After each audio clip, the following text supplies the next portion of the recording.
1967. Selva de Vietnam. En las grabaciones de la época se ve siempre lo mismo. Las puertas del Huey están abiertas de par en par. Un soldado sujeta una ametralladora con fuerza. En el video se nota una calma tensa, pero sus rostros cuentan otra historia. Es el rastro de quien ha visto el horror de cerca.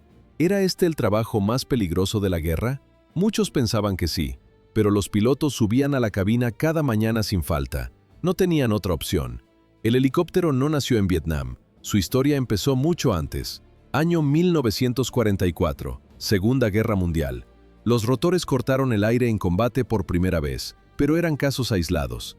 El modelo era el Sikorsky R-4, una máquina frágil de apenas 2 asientos. Se usó en misiones de rescate muy específicas.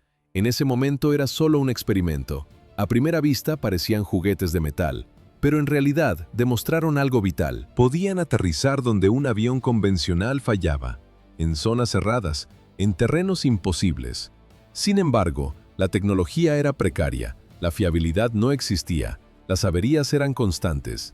Años después, la situación cambió. 1950, Guerra de Corea. Aparecen modelos más capaces como el Bell H-13 y el Healer Raven. Ya podían cargar peso real. Las misiones de evacuación médica se volvieron rutinarias.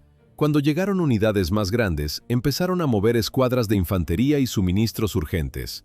Pero surgió un problema crítico. Se escuchaban disparos desde el suelo y el helicóptero caía. Un simple fusil de infantería era letal. Una bala podía cortar una línea de combustible o el sistema hidráulico. El resultado era siempre el mismo. El aparato se estrellaba. ¿Por qué no usaban blindaje? La respuesta era simple: el peso. Si añadían placas de acero, la máquina no podía despegar. Durante años, el ejército de Estados Unidos no encontró una solución técnica. El avance no llegó desde un laboratorio, llegó mediante la improvisación en el campo de batalla. Esto daría paso a un concepto totalmente nuevo, una máquina diseñada exclusivamente para matar. Pero esto era solo el principio. Los oficiales aprendían lecciones de forma lenta y sangrienta. No imaginaban lo que vendría después. 1965, Vietnam. El conflicto que el mundo conocería como la Guerra de los Helicópteros. Los mandos esperaban una guerra similar a Corea, pero Vietnam rompió todos los esquemas. No había líneas de frente claras, no había batallas a campo abierto. En el mapa se ve, el enemigo está en todas partes y en ninguna. Era una guerra sin reglas convencionales. El terreno anuló la tecnología tradicional. Los tanques se hundían, los vehículos no podían avanzar. Los grandes bombarderos y cazas no servían contra un enemigo oculto bajo los árboles. Las tácticas antiguas eran inútiles en la selva densa. No había vuelta atrás. Solo quedaba una solución: 12.000 helicópteros. Esa fue la cifra total de aeronaves desplegadas durante el conflicto. Nunca antes se había visto un despliegue de tal magnitud. El protagonista absoluto fue el legendario UH-1 Huey, pero el Huey que terminó la guerra no era el mismo que la empezó. Cada mejora técnica fue escrita con sangre. ¿Era el Huey una máquina perfecta desde el inicio? A primera vista parecía la solución definitiva, pero en realidad fue una trampa mortal para miles de pilotos.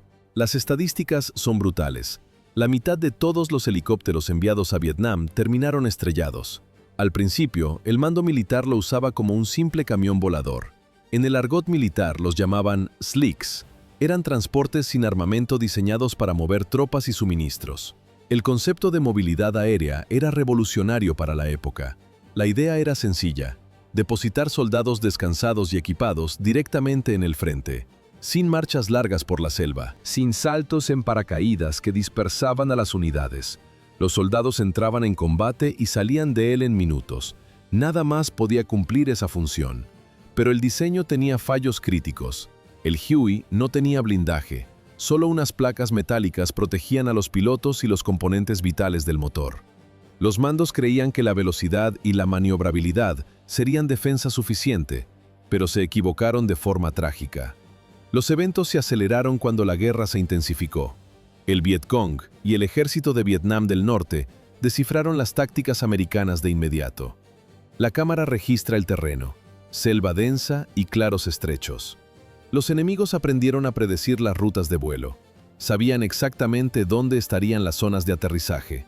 En las grabaciones de la época se ve: el helicóptero se aproxima lentamente al suelo. Es el momento de máxima vulnerabilidad. Los insurgentes simplemente esperaban ocultos en la maleza. No necesitaban armas pesadas. Un fusil convencional era suficiente para derribar un transporte cargado de hombres. No había vuelta atrás. El ejército estadounidense tuvo que rediseñar su estrategia desde cero. La confianza inicial desapareció tras las primeras emboscadas masivas. El cielo de Vietnam se convirtió en un cementerio de metal. Así comenzó la evolución forzosa del combate aéreo. Trampas de fuego en la selva. Ese era el plan de los norvietnamitas para cazar helicópteros americanos. El arsenal era pesado y de origen soviético. Cañones automáticos de 23 milímetros. Ametralladoras pesadas diseñadas para destrozar fuselajes delgados. ¿Por qué eran tan vulnerables? El helicóptero es un blanco estático durante el aterrizaje. En ese momento exacto, el Vietcong atacaba con lanzagranadas RPG, francotiradores y ráfagas de AK-47. Los soldados eran blancos fáciles en campo abierto. El helicóptero era el cordón umbilical de las tropas. Transportaban suministros, equipos y hombres. Sin ellos, el ejército se detenía. Pero la tasa de derribos era insostenible. Los mandos militares no tenían una respuesta rápida. Había que actuar de inmediato. Los soldados tomaron la iniciativa. En el video se nota el cambio. Los hombres empiezan a modificar sus propias máquinas. Al principio, un Huey solo llevaba piloto, copiloto y un jefe de tripulación. El primer paso fue usar armas personales desde las puertas, pero esto no bastaba. Pero esto era solo el principio. Los mecánicos quitaron las puertas laterales. En el encuadre, el fuselaje queda abierto al aire. Las puertas no ofrecían protección contra las balas y añadían peso innecesario. Entonces, los soldados empezaron a usar ametralladoras M60. El jefe de tripulación disparaba el arma apoyada en su regazo durante el despegue y el aterrizaje. Se escucha el traqueteo constante del metal. Los hombres disparaban hacia posiciones sospechosas para mantener la cabeza del enemigo abajo. El resultado fue inmediato y positivo. Se redujeron las bajas durante las inserciones en la selva. Luego la situación mejoró. Los jefes de tripulación instalaron soportes improvisados, usaron cuerdas elásticas y pedestales soldados para ganar estabilidad. Esto permitía un arco de fuego mucho más amplio y preciso. La técnica se extendió por todas las unidades de combate en cuestión de semanas. Pero el dinero y el ingenio no lo resolvían todo. Existía un fallo crítico en este diseño. El jefe de tripulación solo podía cubrir un lado de la aeronave. Mientras un flanco escupía fuego, el otro quedaba totalmente expuesto a las emboscadas. Fue entonces cuando la configuración cambió para siempre. El cuarto tripulante no estaba en los planos originales. Era el artillero de puerta, también conocido como el jinete de la escopeta. Su misión era cubrir el lado ciego con una ametralladora adicional y dar al helicóptero la protección activa que desesperadamente necesitaba. ¿Por qué alguien aceptaría ese puesto? Parecía un trabajo técnico, pero en realidad se convirtió en el oficio más peligroso de toda la guerra, superando incluso a la infantería en primera línea. El concepto nació en el campo de batalla. Fue una improvisación desesperada de las tropas. El alto mando observó, tomó notas y lo convirtió en doctrina oficial. El artillero dejó de ser un pasajero armado para convertirse en una pieza vital de la máquina. Entrenaba con el piloto y el copiloto. Eran una sola unidad mental. Sus tareas no se limitaban a disparar. Mantenían el motor, limpiaban los rotores y guiaban al piloto mediante el intercomunicador del casco en aterrizajes imposibles. Izquierda, izquierda, abajo. El piloto no veía la cola del aparato. El artillero era sus ojos. Cargaban suministros, arrastraban heridos y, por supuesto, escupían miles de balas contra la selva. Pero esto era solo el principio. Esa pequeña improvisación táctica mutó. Se transformó en una doctrina agresiva que daría luz al primer helicóptero de ataque dedicado del mundo. La evolución fue rápida y brutal. Al principio, el artillero usaba una M60 estándar. Era ligera. Su calibre 7.62 OTAN perforaba la vegetación densa y abatía objetivos blandos. Funcionaba, pero las tripulaciones querían más potencia. Empezaron a modificar las armas en los talleres de la base. Aparecieron las configuraciones dobles. 2 ametralladoras unidas, mecanismos de disparo modificados tipo D con empuñaduras de pala, similares a las de los aviones de la Segunda Guerra Mundial. Fabricaron bandejas de alimentación improvisadas, unían varias cintas de munición hasta crear una cadena continua de 2.000 o 3.000 cartuchos. En la grabación de archivos se ve Una enorme caja de metal entre las piernas del artillero. No había recargas, solo ráfagas sostenidas de fuego supresivo. El arsenal siguió creciendo. Llegaron las miniguns M134 de 6 cañones rotativos. Disparaban 6.000 balas por minuto, un muro de plomo. Montaron lanzagranadas automáticos, incluso instalaron ametralladoras calibre 50, aunque el peso excesivo desestabilizaba la nave. Luego, los pilotos obtuvieron sus propios juguetes, cohetes no guiados y ametralladoras de disparo frontal fijas en el fuselaje. El transporte Huey se había convertido en una plataforma de combate formidable, al menos en lo ofensivo, porque en lo defensivo seguía siendo de papel. Esta escalada armamentística dividió la flota. Algunos Hueys abandonaron el transporte para siempre, se convirtieron en los llamados Huey Gunships, naves de ataque puro. Llevaban cohetes pesados, más munición y blindaje improvisado. La táctica cambió. Nació el equipo cazador-asesino. Los Hueys Slick mantenían su rol de transporte. Llevaban al jefe de tripulación y al artillero con una M60 básica para ahorrar peso. Su trabajo era soltar tropas o suministros. Los gunships volaban a su lado, solo llevaban armas. Al acercarse a una zona caliente, el gunship se adelantaba. Rodeaba el perímetro. Llovían cohetes y fuego pesado sobre la línea de árboles. Si las tropas en tierra pedían ayuda, marcaban el objetivo con humo de colores. El gunship bajaba y barría la zona. El concepto salvó vidas. Fue invaluable. A primera vista, una solución perfecta, pero en realidad un problema de ingeniería irresoluble. El Huey no era la plataforma adecuada. Era como intentar convertir un camión de mudanzas en un tanque de batalla. Y de hecho, también hicieron eso en Vietnam con los camiones armados, pero esa es otra historia. El Huey no estaba diseñado para recibir castigo. El peso extra de las armas lo hacía lento. Los motores sufrían. El consumo de combustible se disparaba. El rango operativo de los gunships era ridículo comparado con los Slicks. Una vez que los transportes soltaban la carga y aceleraban, los escoltas armados no podían seguirles el ritmo. Pero antes de que llegara la solución que impactó al mundo, hay que entender el infierno de los artilleros. Olviden las películas de Hollywood. No había música rock de fondo, no había gritos de euforia, no era emocionante, era aterrador. Empecemos por lo obvio. El artillero viajaba con medio cuerpo fuera del helicóptero, a 300 metros de altura. ¿Se caían? La respuesta corta es sí. Algunos sobrevivían al impacto contra la selva, otros no. La mayoría usaba el llamado arnés de mono, una correa de seguridad atada al fuselaje. Esto no evitaba que cayeran, solo evitaba que tocaran el suelo. Los veteranos cuentan anécdotas escalofriantes. Durante maniobras evasivas bruscas, artilleros salían despedidos por la fuerza centrífuga. Quedaban colgando fuera de la nave, golpeándose contra el patín de aterrizaje, hasta que un compañero los arrastraba de vuelta adentro. Pero la gravedad no era el mayor miedo, el enemigo lo era. El piloto tenía algo de protección. Placas de blindaje bajo el asiento. El fuselaje de aluminio y el plexiglás paraban el viento y daban una falsa sensación de seguridad. El artillero no tenía nada. Estaba expuesto a los elementos y al acero. El Vietcong aprendió rápido. Sabían que el Huey mordía. Sabían que el artillero era la amenaza principal. Así que concentraban el fuego en la puerta abierta. Los francotiradores esperaban en las zonas de aterrizaje buscando ese hueco. Llevaban cascos y chalecos antibalas. Los llamaban placas de pollo. Eran pesados, voluminosos e inútiles contra calibres altos. En el clima tropical, con 40 grados de temperatura, convertían al artillero en un horno humano.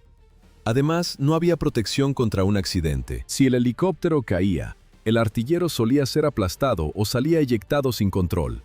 El estrés era constante. Veamos cómo era una inserción en una zona de aterrizaje, o LZ. A veces era transporte de tropas. A veces una evacuación médica de emergencia, un dust-off. El piloto empujaba la palanca. El helicóptero caía en picado para ganar velocidad y reducir la exposición. Se escucha el sonido de las balas golpeando el metal. Volaban directamente hacia una nube de trazadoras verdes que subían desde la selva. Bajo y rápido, esa era la regla. Si el terreno lo permitía, no aterrizaban del todo. Mantenían la sustentación traslacional. El patín rozaba la hierba, el helicóptero seguía moviéndose hacia adelante mientras la infantería saltaba en marcha. Luego, potencia máxima y salida. Uno tras otro. Bajo fuego intenso, el pánico provocaba errores. Los rotores de 2 helicópteros chocaban. Naves golpeaban el suelo con demasiada fuerza. Se escribieron más informes de accidentes por error humano que por fuego enemigo. Una estadística cuestionable. Durante esa maniobra caótica, el artillero no dejaba de disparar. A veces seguían disparando después de haber sido alcanzados. Sabían que eran la única defensa de la nave. Algunos morían con el dedo en el gatillo, protegiendo a sus compañeros hasta el último aliento. El 8 de enero de 1968, Gary Wetzel vivió esto. Era artillero en un Huey insertando tropas. Un cohete RPG enemigo impactó justo debajo de su posición. La explosión le arrancó casi todo el brazo izquierdo. También sufrió heridas graves en el torso y la pierna derecha. El helicóptero se estrelló. Cualquiera habría entrado en shock. Wetzel no. A pesar de la sangre, se arrastró de vuelta a su ametralladora en los restos del aparato humeante. El enemigo cargaba contra ellos para rematarlos. Wetzel abrió fuego. Con un solo brazo, mantuvo a raya a los atacantes. Protegió a la tripulación herida hasta que perdió el conocimiento por la pérdida de sangre. Despertó minutos después. Todavía bajo fuego, arrastró a los supervivientes a una zona segura. Volvió a desmayarse, perdió el brazo, pero sobrevivió y recibió la medalla de honor. Disparar desde el aire no era fácil. La plataforma vibraba violentamente. Se movía a 150 km por hora. Si apuntabas directo al objetivo, fallabas. El impulso del helicóptero desviaba las balas. Había que disparar detrás del objetivo para compensar. La única garantía de impacto era el volumen, saturación. Usaban balas trazadoras para ver dónde golpeaba la lluvia de plomo y corregir el tiro sobre la marcha. Esto trajo un aspecto oscuro. El artillero tenía segundos para decidir. Veía una figura abajo. ¿Era un granjero o un guerrillero del Vietcong? El enemigo no usaba uniformes. Se vestían como civiles para mezclarse. Desde el aire, a esa velocidad, la distinción era imposible. A menudo se equivocaban. Disparaban a todo lo que se movía. Murieron civiles, muchos. Es la realidad sucia de la guerra que las películas omiten. El Huey había llegado a su límite técnico. Lo habían estirado más allá de su diseño original. El ejército estadounidense entendió el mensaje. El concepto de cañonero funcionaba, pero necesitaban una máquina nueva. No un transporte armado, necesitaban un depredador. Año 1967. En mitad de la selva de Vietnam aparece una máquina nueva, el AH-1 Cobra. Fue el primer helicóptero de ataque puro de la historia. Su llegada cambió las reglas del juego de forma inmediata. ¿Era solo una mejora del diseño anterior? En absoluto. Era un arma diseñada para matar y resistir. El Cobra no era un transporte adaptado, tenía un propósito único: combatir. El fuselaje era estrecho y blindado. Protegía al piloto y al copiloto con placas de acero. Las partes críticas del motor también estaban cubiertas. No solo era resistente, era rápido. Alcanzaba velocidades de 160 km por hora por encima del viejo Huey. Era una flecha de metal en el aire. En las imágenes de la época se observa la diferencia. Ya no hay soldados asomados por las puertas laterales. Ahora el armamento está integrado. El morro del helicóptero tiene una torreta móvil. Lleva una ametralladora minigun de 7.62 milímetros. A su lado, un lanzagranadas de 40 milímetros. El artillero lo controla todo desde el interior de la cabina con un mando electrónico. Pero esto era solo el principio. En los laterales, el Cobra cargaba lanzacohetes múltiples. Años más tarde, sumaría misiles antitanque. Tenía más potencia de fuego que un pelotón entero. Se convirtió en el guardaespaldas que el Huey necesitaba desde el primer día. Su misión era clara: escoltar a los transportes, limpiar las zonas de aterrizaje y proteger a los soldados durante la extracción. A diferencia de otros modelos, el Cobra podía quedarse en la zona de combate. Tenía mucha más autonomía y combustible.